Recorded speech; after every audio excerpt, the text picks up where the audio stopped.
Everyone, इस video में हम बात करेंगे difference between Fresnel's biprism and Lloyd's mirror. तो हम ये देखेंगे कि जो फ्रेस्नेल बाइप्रिज्म और लोयड मिरर के बीच में क्या डिफरेंस होता है। ठीक है, इससे पहले आपको ये देखना जरूरी है कि फ्रेस्नेल बाइप्रिज्म होता क्या है, ठीक है, और ये कैसे वर्क करता है, और लोयड मिरर क्या होता है और ये कैसे वर्क करता है, ये आपको देखना जरूरी है। इसलिए पहले ये दो वीडियोज़ आप देख के आएँ, तभी आप इस वीडियो पर आएँ। ठीक है, आपको इतना तो पता ही है कि जो फ्रेस्नेल बाइप्रिज्म है वो दो कोहेरेंट सोर्सेज को प्रोड्यूस करता है। इसी तरह जो लोयड्स मिरर है वो भी दो कोहेरेंट सोर्सेज को प्रोड्यूस करने का काम करता है। तो फर्स्ट पॉइंट देखते हैं फ्रेस्नेल बाइप्रिज्म में। तो फ्रेस्नेल बाइप्रिज्म में दो कोहेरेंट सोर्सेज प्रोड्यूस होते हैं। तो जो वो दो कोहेरेंट सोर्सेज प्रोड्यूस होते हैं वो रिफ्रैक्शन फिनोमिना की हेल्प से प्रोड्यूस होते हैं। ये आपका फ्रेस्नेल बाइप्रिज्म है, ठीक है, ये आपका सोर्स एस है। तो यहाँ से जो लाइट रे यहाँ जाती है तो वो रिफ्रैक्ट करके स्क्रीन के ऊपर जाती है। ठीक है, इसी तरह एक लाइट रे यहाँ से जाएगी और प्रिज्म के अंदर रिफ्रैक्ट करेगी। ठीक है, प्रिज्म के अंदर रिफ्रैक्ट करती है और ऐसे चली जाती है। इसी तरह यहाँ अंदर रिफ्रैक्ट करेगी और ऐसे रिफ्रैक्ट हो जाती है। ठीक है, जब हम इन दोनों को पीछे ज्वाइन करते हैं, इन दोनों लाइट रेस को पीछे ज्वाइन करते हैं, तो ये हमारा एक कोहेरेंट सोर्स बन जाता है। और इन दोनों लाइट रेस को हम पीछे ट्रेस करके ज्वाइन करते हैं तो ये हमारा दूसरा कोहेरेंट सोर्स बन जाता है। तो यहाँ आप देख सकते हो कि यहाँ प्रिज्म के अंदर रिफ्रैक्शन के कारण यहाँ दो सोर्सेज बने हैं। ठीक है, तो फ्रेस्नेल बाइप्रिज्म में रिफ्रैक्शन के कारण, ठीक है, रिफ्रैक्शन के कारण कोहेरेंट सोर्सेज बनते हैं। ठीक है, तो वही हमारा फर्स्ट पॉइंट है फ्रेस्नेल बाइप्रिज्म में। तो क्या लिखा है, in case of biprism the coherent sources are produced by the phenomena of refraction. तो जो कोहेरेंट सोर्सेज हैं वो रिफ्रैक्शन के फिनोमिना से प्रोड्यूस होते हैं। ठीक है, but in the case of Lloyd mirror के केस में जो दो कोहेरेंट सोर्सेज हैं वो रिफ्लेक्शन के फिनोमिना से प्रोड्यूस होते हैं। वो भी मैं आपको बताता हूँ कैसे। ये देखिए, ये आपका लोयड मिरर होता है, ये आपका कोई भी सोर्स एस है जो कि मोनोक्रोमेटिक सोर्स ऑफ लाइट है। ठीक है, यहाँ से ये रे इंसिडेंट होती है इस मिरर के ऊपर, ठीक है, और यहाँ से रिफ्लेक्ट होके यहाँ जाती है। ठीक है, इसी तरह हम एक और रे मान लेते हैं। ठीक है, ये इस मिरर के ऊपर इंसिडेंट होती है और रिफ्लेक्ट होके ऐसे जाती है। जब हम इन दोनों रेस को पीछे की तरफ ट्रेस करते हैं, ठीक है, तो यहाँ एक पॉइंट आता है S1, ठीक है, जो कि हमारा एक कोहेरेंट सोर्स होता है। तो यहाँ आप देख सकते हो कि जो लाइट रेज हैं उनकी रिफ्लेक्शन हुई है, रिफ्लेक्शन।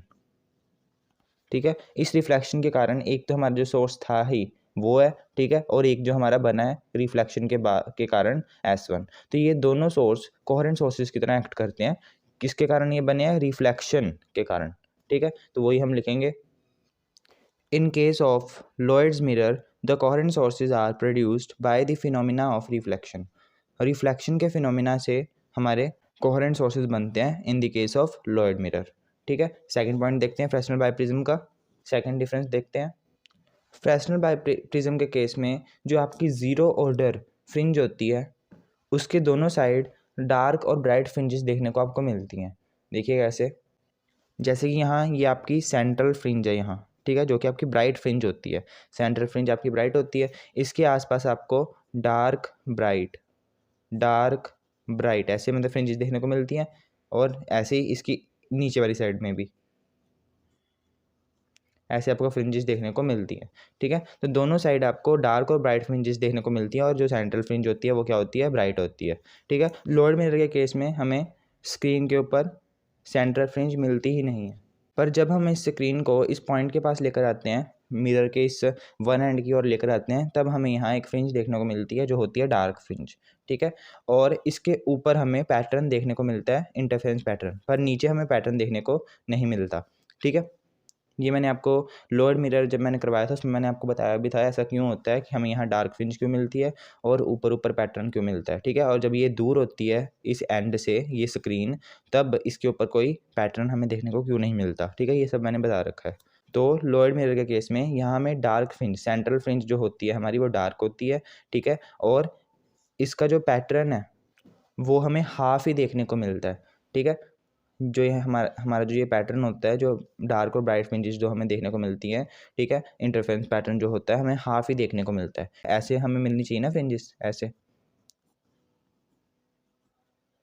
ये बीच वाली डार्क है, ठीक है, फिर ब्राइट फिर डार्क, ब्राइट फिर डार्क, ऐसे मिलनी चाहिए, पर हमें जो पैटर्न है ये हाफ ही देखने को मिलता है। ठीक है, क्योंकि नीचे तो दोनों लाइट्स सुपर इम्पोज करेंगे ही नहीं, तो सुपर इम्पोज करेंगे नहीं तो नीचे हमें इंटरफेरेंस पैटर्न देखने को नहीं मिलेगा, तो सिर्फ ऊपर ऊपर ही देखने को मिलता है। ठीक है, तो इसका मतलब हमें हाफ ही पैटर्न देखने को मिलता है इन the case of lowered mirror. ठीक है, बट फ्रेस्नेल बाइप्रिज्म में हमें ब्राइट मतलब कि जो सेंट्रल फ्रिंज है वो ब्राइट देखने को मिलती है। ठीक है, और अल्टरनेट हमें उसके इधरली साइड और इधरली साइड हमें ब्राइट और डार्क फ्रिंजेस देखने को मिलती हैं। ठीक है, alternate bright and dark fringes देखने को मिलती हैं, तो वही लिखेंगे हम सेकंड डिफरेंस। तो क्या लिखा है, the central fringe in the case of Fresnel biprism is bright and we get alternate bright and dark fringes either side of the central fringe.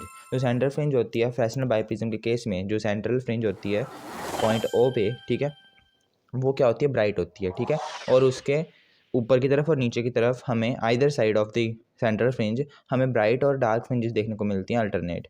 ठीक है, but in the case of lowered mirror जो central fringe है वो dark होती है। ठीक है, वो भी कब होती है, वो भी हमें कब मिलती है, जब स्क्रीन टच करती है one end of the mirror, mirror के एक एंड को टच करती है।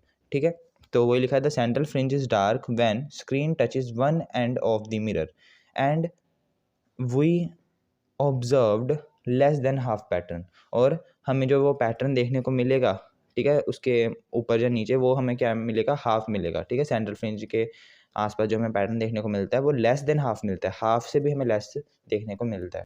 तो फ्रेस्नेल बाइप्रिज्म के केस में मैक्सिमा की कंडीशन क्या होती है, तो फ्रेस्नेल बाइप्रिज्म में जो मैक्सिमा की कंडीशन होती है उसमें जो पार्ट डिफरेंस है वो एन लैम्डा के इक्वल होता है।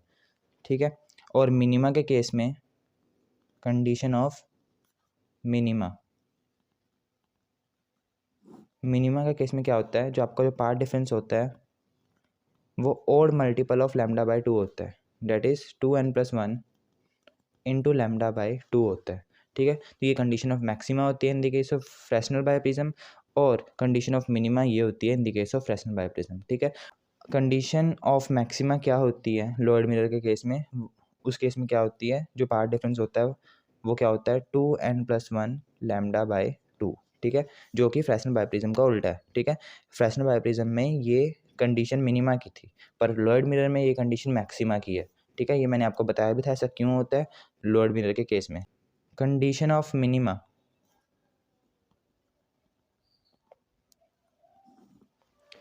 लोअर्ड मिरर के केस में कंडीशन ऑफ मिनिमा क्या होती है, तो कंडीशन ऑफ मिनिमा क्या होगी, उल्टा होगी, पार्ट डिफरेंस इस केस में क्या आ जाएगा, एन लैम्डा।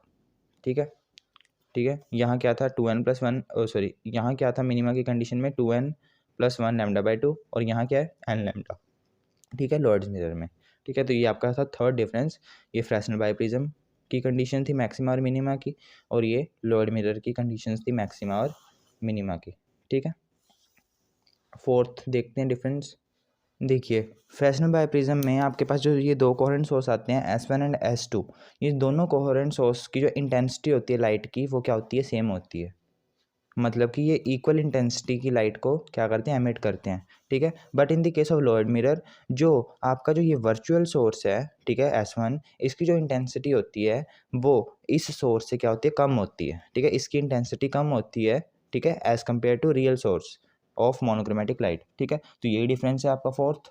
फ्रेस्नेल बाइप्रिज्म के केस में two coherent sources are of equal intensity, but in the case of lowered mirror the intensity of virtual source is slightly less than that of real source।